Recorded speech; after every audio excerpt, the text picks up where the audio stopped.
What's up, guys?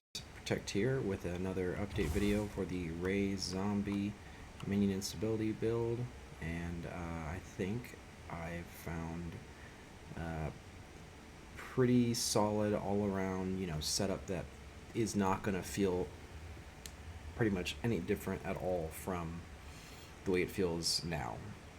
Um, I've actually reverted the setup back to how it was before I was trying to mimic the zombies' resistance, just because I didn't really, I don't think it matters that much.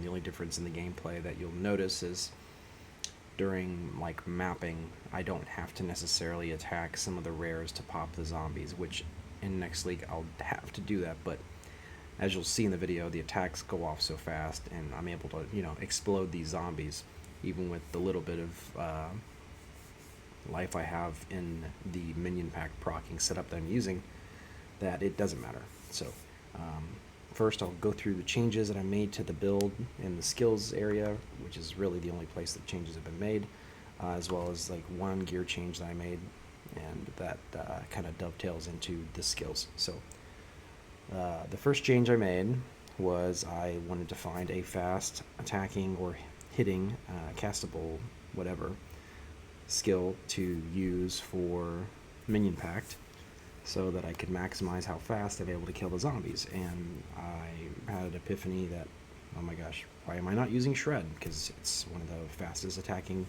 skills I have access to. It's free. It doesn't have any mana cost, so I can spam it. And we can also use this to generate power charges if we use something like Wing Blast, because this is a very powerful, tool for, it interrupts other attacks and stuff like that. It'll allow you to, interrupt skills you're actively using, so it's a good kind of oh shit button to be like, you need to cancel out of what you're doing and kind of disengage if you're in a bad situation. Stuff like that. But we're using Wing Blast with the Culmination and Aelith's Chimes to gain power charges along with some rapid attacks and charge perfusion. Excuse me, sorry. And then in our Shred, we're using Minion Pact, rapid attacks, Volcanic Eruption, because I'm pretty sure that this proccing actually gets the Minion Pact as well. So when this Volcanic Eruption procs, it, which I think it can proc every 14.4 seconds, so it's another 0.4 casting hit. So every time that thing goes off, it also counts towards Minion Pact. We have Practical Combo and Heightened Accuracy. And so basically this is the Shred mixed with Wing Blast is our primary mechanism for generating power charges in boss fights. And it's pretty fast. You'll see it in the video, but in the gameplay. Devour, I need to figure out my gems here to replace back. Discipline, we use Upwelling. We have Elemental Weakness, Heightened Curse, Magnified Area, Focus Curse, Curse Ground. And we have our Blasphemy setup. We're using Enfeeble now with our Temp Chains and Heightened Curse with Ritualistic Curse and Magnified Area. And in our tree, we've actually invested in the additional curse, and we have invested in a little bit of curse magnitude there. And this is actually proccing in wolf form because we're more vulnerable there, so it'd be nice to increase the magnitude of the curses. And that is pretty much, oh, obviously we've removed this additional power charge here from our tree, and we have since reinvested those wolf form nodes and gone specifically into attack speed. Got the meta skill reservation efficiency because Blasphemy is a meta skill, so we do that to kind of save us on some spirit and allow us to do that double curse Blasphemy. And then we also get all the attack speed that we are able to acquire. So we get this attack speed while not on low mana. It's a crazy amount of additional attack speed while not on low mana, which we usually never are. We have the skill speed here that goes down into monk, and yeah, that's the major up that we make there. So I'll show you in here. It's pretty fast. So anyway, we will demonstrate on a uber fragment boss. I'm not going to do any kind of crazy, well, I'll put in maybe that guy.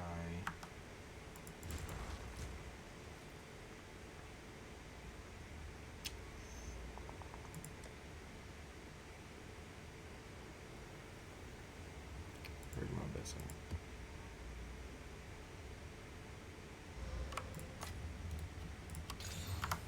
Alright, anyway.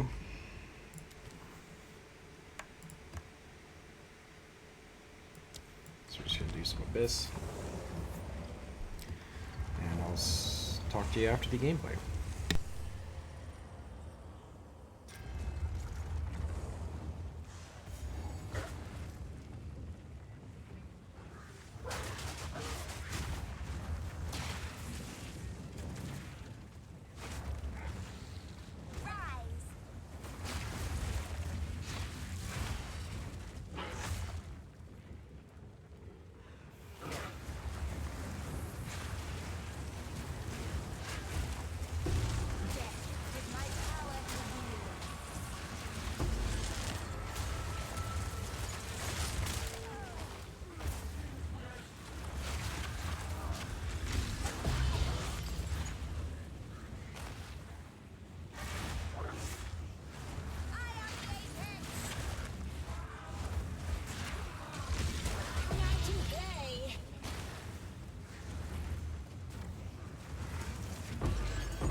Alright, and just for reference, that was a map with 63% monster elemental resistance, which, you know, it's something, it's not a big thing we can ignore with the build, so it's a pretty good damage drop. So you can imagine without that, we'd be doing even more damage. So let's just go back to town real quick and double check I didn't miss anything.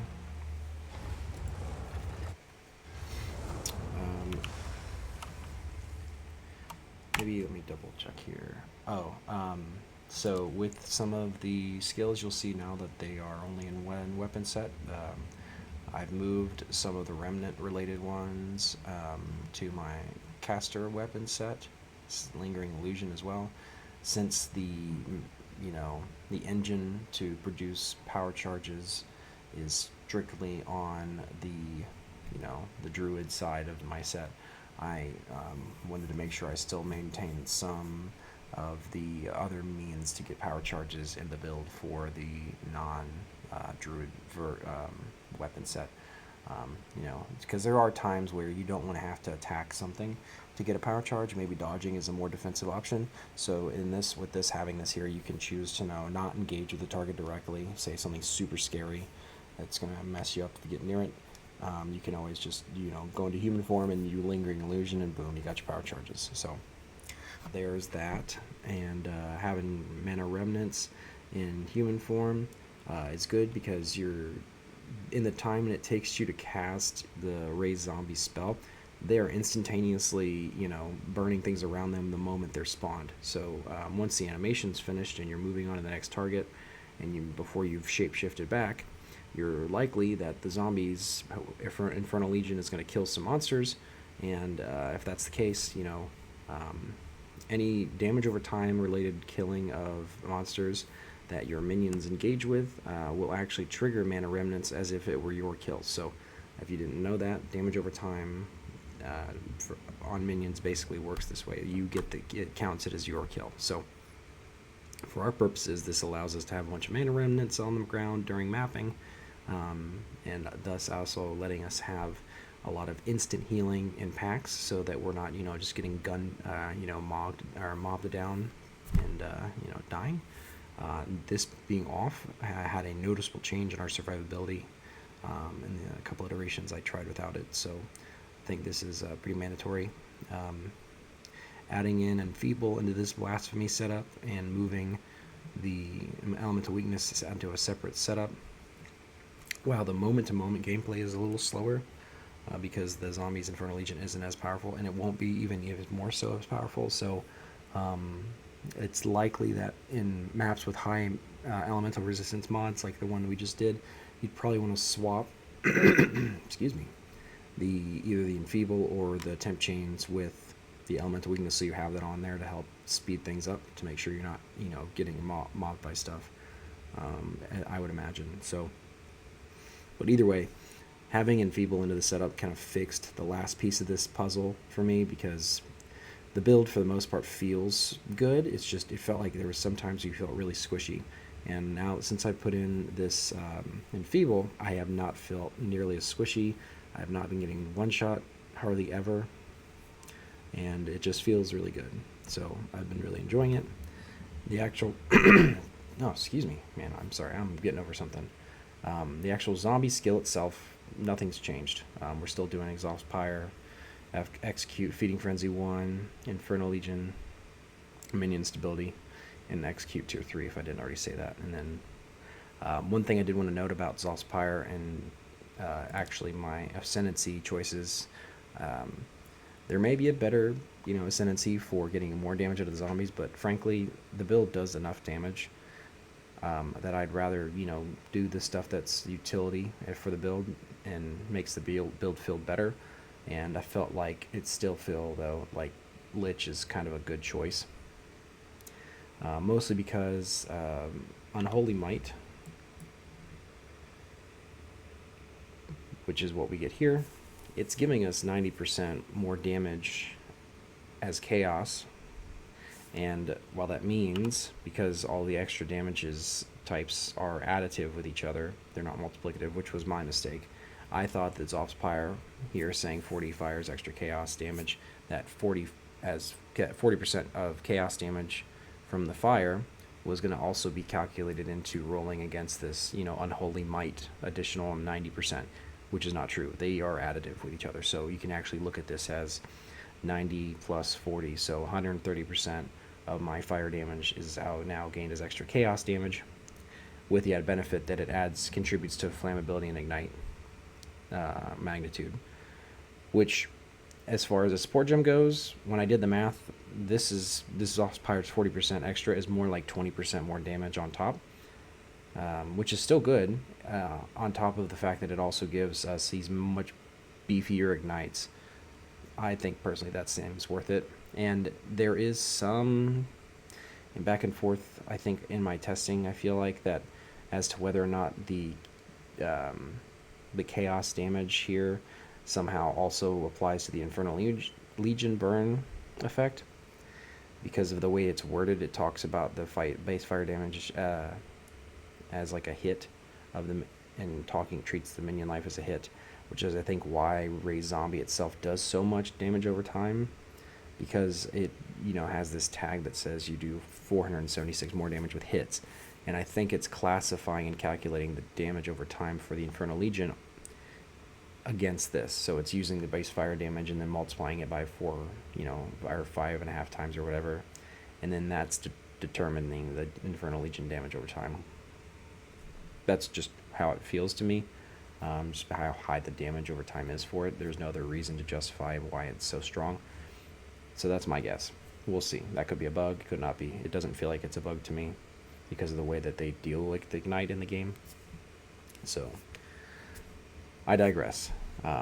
That's really... Oh, I added long fuse here into Frost Bomb to help it last longer. I think that's all I did with it. And Pounce. I added Charge Mark and Infernal Legion so that whenever this by some chance actually does summon a monster, that it dies, because we really don't want any other minions in our pool. And if you noticed, obviously we no longer have the wolves. We no longer have the wolves from the unique weapon. We have no other minions of any kind except for the zombies, and that's specifically so that our minion pact is always targeting the zombies and we're blowing them up, and that's who we want to target. I don't know if I said before, the talisman we're using is just a fast hitting one that I bought on PoE Trade, or not PoE Trade, through the trade system, and using the soul cores that give 15 spirit each. That's how we're getting enough spirit to kind of carry our double blasphemy over into our werewolf form. But other than that, I think that's everything I wanted to go over. This build feels a lot better now than it did yesterday. I'm glad I've made some of these changes and experimented with it. And this feels, I feel like this build's going to play exactly the same, if not better, depending on what kind of new tech we get with the update from the crafting. But we'll see. But anyway, guys, I will put an updated POB in the comments of this video as well. And thanks for watching.